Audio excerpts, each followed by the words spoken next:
ഈ അടുത്ത കാലങ്ങളിലായിട്ട് നമ്മൾ ഏറ്റവും കൂടുതൽ കേൾക്കുന്ന വാർത്തകളാണ് കല്യാണം കഴിഞ്ഞ ശേഷം മകളെ മരിച്ച നിലയിൽ കണ്ടെത്തുന്നു.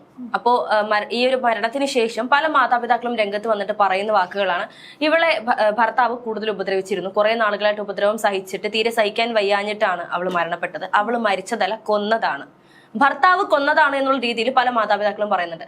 യഥാർത്ഥത്തിൽ ഭർത്താവാണോ കൊല്ലുന്നത്? അവരുടെ മാതാപിതാക്കൾ തന്നെയല്ലേ അവരുടെ സ്വന്തം മകളെ കൊലക്ക് കൊടുക്കുന്നത്?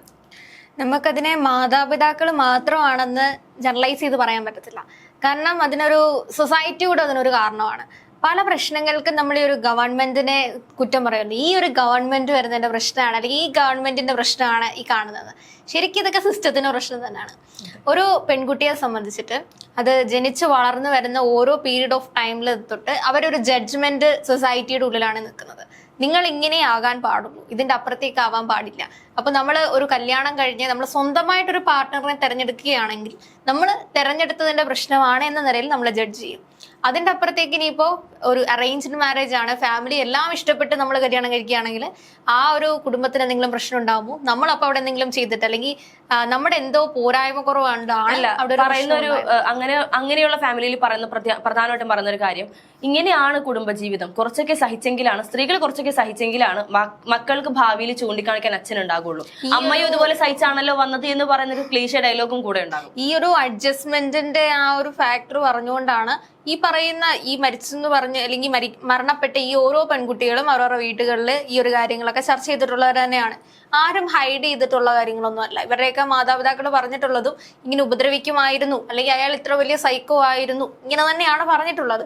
ഇതൊക്കെ ഇവർക്ക് അറിയാവുന്ന ഒരു ഫാക്ടർ തന്നെയാണ്. എന്റെ മകളുടെ തലയിൽ മുറിവുണ്ടായിരുന്നു, കാലിൽ മുറിവുണ്ടായിരുന്നു എന്ന് എണ്ണി പറയുന്ന മാതാപിതാക്കളാണ് ഈ ഒരു വിഷയം മകള് വിളിച്ച് പറയുമ്പോൾ അവളെ തിരിച്ച് വീട്ടിലേക്ക് കൊണ്ടുവരാനായിട്ട് മനസ്സ് കാണിക്കാത്തത്. ഇടയ്ക്ക് ഈ രണ്ട് ഇഷ്യൂസ് വരുന്നതിന് മുമ്പ് തമിഴ്നാട് എന്നൊരു ഓഡിയോ ക്ലിപ്പ് വൈറലായിട്ടുണ്ടായിരുന്നു. ആ ഒരു പെൺകുട്ടി അത്ര വികാരാതീതമായിട്ട് അതിന് സംഭവിച്ചുകൊണ്ടിരിക്കുന്ന ഡൊമസ്റ്റിക് വയലൻസിനെ പറ്റി സ്വന്തം മാതാപിതാക്കളോട് അതിനുശേഷമാണ് മരണപ്പെട്ടത്. അപ്പോൾ ഇത് കേൾക്കുന്ന മാതാപിതാക്കൾ എങ്ങനെയാണ് അത് കേട്ടിട്ട് അവിടെ വെറുതെ ഇരിക്കുന്നതെന്നൊരു ചോദ്യമുണ്ട്. അതിന്റെ പ്രധാന കാര്യം എന്ന് പറയുന്നത് ഈ ഒരു സൊസൈറ്റി തന്നെയാണ്. സൊസൈറ്റിയുടെ ഒരു ജഡ്ജ്മെന്റിലേക്ക് തന്റെ മകള് പോകരുത്, കല്യാണം കഴിഞ്ഞിട്ട് ഒരു പ്രശ്നം ഉണ്ടായി തിരിച്ച് ഉടനെ വീട്ടിലേക്ക് വന്നാൽ സമൂഹം ആ പെൺകുട്ടിയെ എങ്ങനെ കാണുമെന്നുള്ളൊരു ധാരണ, ആ ഒരു ധാരണയിൽ നിന്നാണ് ഓരോ മാതാപിതാക്കളും സ്വന്തം മക്കളോട് അവിടെ അഡ്ജസ്റ്റ് ചെയ്യൂ എന്ന് പറയുന്നത്. അതിനേക്കാൾ ഉപരി ഈ പറയുന്ന പെൺകുട്ടിക്ക് സിബ്ലിങ്സ് അല്ലെങ്കിൽ സഹോദരങ്ങൾ ആരെങ്കിലും ഉണ്ടെങ്കിൽ, നിനക്ക് ഇനി അനിയത്തിയുണ്ട്, അവളെ കല്യാണം കഴിപ്പിച്ച് വിടണ്ടേ, അല്ലെങ്കിൽ ആങ്ങളെ ഉണ്ടെങ്കിൽ ആങ്ങളയ്ക്ക് ഭാര്യ ഉണ്ടെങ്കിൽ അവൾ ഇവിടെ ഉള്ളതില്ല, നിന്നെ ഇവിടെ കൊണ്ട് നിർത്തി കഴിഞ്ഞാൽ അവർക്കൊരു ബുദ്ധിമുട്ടാകും. ഇങ്ങനെ ചിന്തിക്കുന്ന പാരന്റ്സ് എന്തുകൊണ്ടാണ് ഈ ഒരു മകളുടെ ജീവിതം ഈ പറയുന്ന മരിക്കുന്ന കുട്ടികൾ എല്ലാവരും തന്നെ, അല്ലെങ്കിൽ ഈ മരണപ്പെട്ട അല്ലെങ്കിൽ സ്വയം ജീവിതം ഇല്ലാതാക്കിയ വ്യക്തികൾ എല്ലാവരും തന്നെ പാരന്റ്സിനെ വിളിച്ച് പറയുന്ന കാര്യമുണ്ട്, ഇനി എനിക്കിവിടെ സഹിക്കാൻ സാധിക്കില്ല, ഇനിയും ഞാൻ നിന്നാല് ചിലപ്പോ എന്റെ മരണം നിങ്ങൾ കാണേണ്ടി വരുമെന്ന് ഇവർ മുൻകൂട്ടി പറഞ്ഞിട്ട് പോലുമാണ് ഈ പാരന്റ്സിന് അത് അംഗീകരിക്കാൻ സാധിക്കാതെ, ഇല്ല നിനക്ക് ഇവിടെ ഫാമിലി ബാക്കിയുള്ള ആളുകളുണ്ട്, അവരെയൊക്കെ നോക്കാതെ നമുക്കൊന്നും തീരുമാനിക്കാൻ പറ്റില്ല, നീ അവിടെ തന്നെ പിടിച്ചു നിൽക്കുക എന്ന് പറയുന്നത്. അതിലെ ഏറ്റവും ക്ലീഷേ ആയിട്ടുള്ള ഒരു ഡയലോഗ് എന്ന് പറഞ്ഞു കഴിഞ്ഞാല്, ഇപ്പൊ അത് നിന്റെ വീടാണ്, നിന്റെ വീട് അതായി കഴിഞ്ഞു. ഒരു പെൺകുട്ടിയാണെങ്കിലും അത് കല്യാണം കഴിഞ്ഞ് പോയി കഴിഞ്ഞാൽ ഇത്രയും കാലം വളർന്നു വന്ന വീട് എങ്ങനെയാ അതിൻ്റെതല്ലാതായി മാറുന്നത്? അതൊരു വളരെ ക്ലീഷേ ആയിട്ടൊരു ഡയലോഗാണ്. സ്വന്തം വീട്ടിലേക്ക് വരുന്ന സമയത്ത് തന്നെ അവരിപ്പോ ഒരു ലോങ് ടൈം നിൽക്കുകയാണെങ്കിൽ തന്നെ ഈ സൊസൈറ്റി എന്ന് പറയുന്ന ഒരു ഫാക്ടർ വീട്ടുകാരോട് ചോദിക്കാൻ തുടങ്ങും, എന്തുപറ്റി മകള് പോകുന്നില്ലേ, വീട്ടിൽ എന്തെങ്കിലും പ്രശ്നം, കുടുംബത്തിന് എന്തെങ്കിലും പ്രശ്നമുണ്ടോ, അല്ലെങ്കിൽ അവരുടെ ഫാമിലിയിൽ എന്തെങ്കിലും പ്രശ്നമുണ്ടോ? ഇത് ചോദിക്കുന്നതിന് മുമ്പ് തന്നെ ഓൾറെഡി ഒരു ചർച്ചകൾ പുറത്ത് നടക്കുന്നുണ്ടാവാം. അവർ തന്നെ ഒരു ജഡ്ജ്മെന്റുകളിലേക്കൊക്കെ എത്തിയിട്ട് അവർ കുറെ കാര്യങ്ങൾ ഇങ്ങനെ മുദ്ര കുത്തി കൊടുക്കും. ഈ ഒരു മരണത്തിലേക്ക് മറ്റൊരു കാരണം എന്ന് പറയുന്നത് ഡൗറിയാണ്, അതായത് സ്ത്രീധനം. ഈ സ്ത്രീധനം ചോദിക്കുമ്പോൾ എത്ര ചോദിച്ചാലും അത് കൊടുക്കാൻ തയ്യാറായിട്ടാണ് പെൺകുട്ടികളുടെ വീട്ടുകാർ നിൽക്കുന്നത്. അങ്ങനെ ചോദിച്ച് അവരെത്ര ആവശ്യപ്പെടുന്നു, ഇപ്പൊ 100 പവനായിരിക്കാം, 150 പവനായിരിക്കാം, എത്ര ആവശ്യപ്പെടുന്നു അത് മുഴുവൻ കൊടുത്തു കഴിഞ്ഞിട്ട് പിന്നീട് ഇനി അവർക്കൊന്നും കൊടുക്കാനില്ല എന്ന് വരുമ്പോഴാണ് ഈ പറഞ്ഞ ഉപദ്രവങ്ങൾ ഉണ്ടാകുന്നത്. ഈ ഡൗറി എന്നൊക്കെ പറഞ്ഞു കഴിഞ്ഞാല് വർഷങ്ങൾക്ക് മുമ്പേ നമ്മളിവിടെ ഡൗറി കൊടുക്കാൻ പാടില്ല എന്നൊരു നിയമം ഉണ്ടായിരുന്നു. അതിനുശേഷം ഡൗറിയുടെ പേരിൽ നിരന്തരം ആൾക്കാർ, അല്ലെങ്കിൽ നമ്മുടെ ഈ ഒരു ജനറേഷന്റെ ഒക്കെ അമ്മമാരോടൊക്കെ ചോദിച്ചിട്ടുണ്ടെങ്കിൽ അവരുടെ ഫാമിലി ലൈഫിലേക്ക് കടക്കുന്ന സമയത്ത് ഈ ഡൗറിയുടെ ഭാഗമായിട്ട് ഒരുപാടധികം ഈ ഫിസിക്കലിയും മെന്റലിയും പ്രോബ്ലംസ് അനുഭവിച്ചിട്ടുള്ള ആൾക്കാരാണ്. അന്ന് ഇത് ഓപ്പൺ അപ്പ് ആയിട്ടൊരു ഇടത്തേക്ക് പറയാനോ അല്ലെങ്കിൽ അതിനൊരു സ്ഥിതി സാഹചര്യവും ഉണ്ടാകാതിരുന്നത് കൊണ്ടാണ് ഇവരൊക്കെ അന്ന് പെട്ടുപോയിരുന്നത്. പക്ഷെ ഇപ്പോഴത്തെ ഒരു സാഹചര്യത്തിൽ അങ്ങനെ ഒരു അവസ്ഥയില്ല.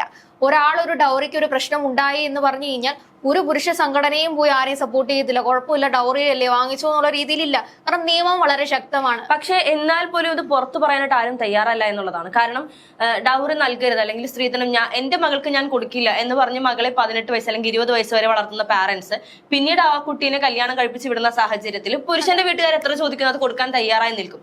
ആ ഒരു സമയത്ത് ഈ പറഞ്ഞ ആളുകളുടെയൊക്കെ അഹങ്കാരം എന്ന് പറഞ്ഞാൽ ഇത്ര പവൻ കൊടുത്തു, ഇത്ര സ്വർണം കൊടുത്തു, ഇത്ര രൂപ ഞാൻ നൽകി എന്ന് പറയുമ്പോൾ എന്തോ അഹങ്കാരത്തോടെ അല്ലെങ്കിൽ എന്തോ വലിയ കാര്യം ചെയ്തതുപോലെയാണ് പറയുന്നത്.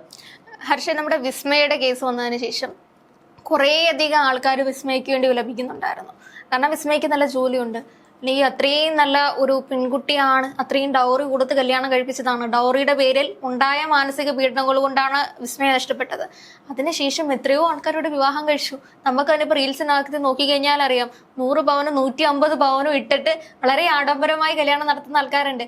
അല്ലെങ്കിൽ നമുക്കത് ഒന്ന് ചിന്തിക്കുമ്പോഴറിയാം, ഇത് മൊത്തം ഇവർ സമ്പാദിച്ചിട്ട് ഈ പെൺകുട്ടികൾ തന്നെ സമ്പാദിച്ച ചില ആൾക്കാർക്കുണ്ടാവും. നമ്മുടെ ഏറ്റവും വലിയൊരു മൊമെന്റ് ആണ് എന്ന് ചിന്തിക്കുന്ന ആൾക്കാരെ സംബന്ധിച്ചിട്ട് എൻ്റെ വിവാഹ ദിവസം എനിക്ക് ഇങ്ങനെ ആയിരിക്കണം എന്ന് ചിന്തിക്കുന്ന ആൾക്കാരുണ്ട്. അത് നമ്മൾ തന്നെ അതിൽ നിന്നും നമ്മൾ ഫിനാൻഷ്യലി ഇൻഡിപെൻഡന്റ് ആയിട്ട് നമുക്ക് സ്വന്തമായിട്ട് നമ്മൾ ചെയ്തു പോവുകയാണെങ്കിൽ പ്രശ്നമില്ല.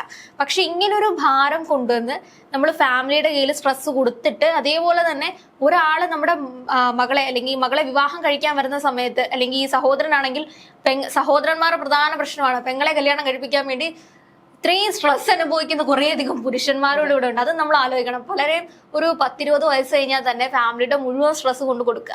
പക്ഷെ ഈ ഒരു സാഹചര്യത്തിലാണ് ഈ പറയുന്ന കല്യാണം, ഇപ്പൊ ഈ പറയുന്ന സഹോദരന്റെ കാര്യം പറഞ്ഞു, ഈ ഒരു സഹോദരന്റെ കല്യാണ സമയത്ത് ഈ സഹോദരന്റെ പാരന്റ്സ് അല്ലെങ്കിൽ ഈ പുരുഷന്റെ പാരന്റ്സ് പറയുന്നുണ്ട്, എന്റെ മകളെ കല്യാണം കഴിപ്പിച്ചപ്പോൾ ഇത്ര പവൻ സ്വർണം കൊടുത്താണ് കെട്ടിച്ചത്, അതുകൊണ്ട് എന്താ എന്റെ മകൻ കല്യാണം കഴിക്കുമ്പോൾ അതിനെ കുറച്ചെങ്കിലും അധികം എനിക്ക് ഇങ്ങോട്ട് കിട്ടണം എന്ന് പറയുന്ന പാരന്റ്സ് ഉണ്ട്. ഇങ്ങനെയുള്ള പാരന്റ്സ് തന്നെയാണ് ഈ പറയുന്ന പെൺകുട്ടികളുടെ മരണത്തിന് മറ്റൊരു ഫാക്ടറായിട്ട് വരുന്നത്. തീർച്ചയായിട്ടും ഇതൊക്കെ ഒരു മാതാപിതാക്കളെക്കാട്ടിലും ഉപരി നമ്മുടെ നിയമത്തെ നമുക്ക് വീണ്ടും ഊതി പറയാൻ പറ്റില്ല.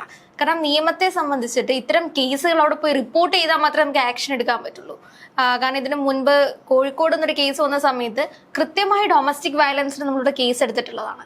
ആ ഒരു കേസുകൾ എടുത്ത് മീഡിയ ഫുള്ള് ഫോക്കസ് ആയ ഒരു കേസായിരുന്നു. പക്ഷെ അത് കഴിയും, ഈ ഒരു മീഡിയ ഫോക്കസ് ആവുന്നത് കുറച്ച് നാളത്തേക്ക് മാത്രമാണ്. അല്ല, അന്ന് ഫോക്കസ് ആയി കഴിഞ്ഞതിന് ശേഷം ഉണ്ടായ ഒരു കാര്യം എന്ന് പറയുന്നത് അത് കൃത്യമായി ഡൊമസ്റ്റിക് വയലൻസ് അല്ല, അതിനോടുള്ള സ്നേഹമാണെന്നായിരുന്നു ആ പെൺകുട്ടി പബ്ലിക്കായിട്ട് വന്ന് പറഞ്ഞത്.